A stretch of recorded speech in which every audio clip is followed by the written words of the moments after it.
యశస్విని రెడ్డి గారి దెబ్బకు చిన్న మెదడు చిట్లిపోయింది. ఏం మాట్లాడుతున్నాడో అర్థం కావడం లేదు. ఏం మాట్లాడుతున్నాడో అర్థం కావడం లేదు.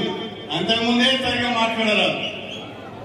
ఇక ఇప్పుడు ఈ దెబ్బలకు, ఝాన్సీ కొట్టిన దెబ్బకు, యశస్విని రెడ్డి కొట్టిన దెబ్బకు ఏం మాట్లాడాలో బిత్తిరి బిత్తిరి మాట్లాడుతున్నాడు.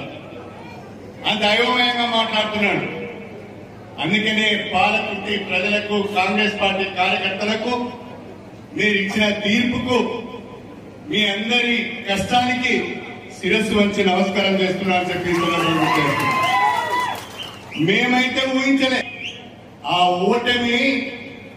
ఓటమి మామూలు ఓటమా ఆత్మహత్య చేసుకునేంత పరిస్థితి తీసుకొచ్చి మీరన్నారు. 50,000 ఓట్ల మెజారిటీ అంటే కొత్తగా రాజకీయాలకు వచ్చిన యశస్విని రెడ్డి ఓటమి ఎరగని నాయకునని చెప్పుకునే వ్యక్తిని మళ్ళీ పాలకుర్తి పొలిమెడలకు రావద్దు అని చెప్పి బ్రహ్మాండమైన గెలుపును మీరు యశస్విని గారికి ఇచ్చారు. నిజంగా మీ అందరికీ కూడా హృదయపూర్వకంగా పేరున అభినందనలు తెలియజేస్తున్నాను, ధన్యవాదాలు తెలియజేస్తున్నాను.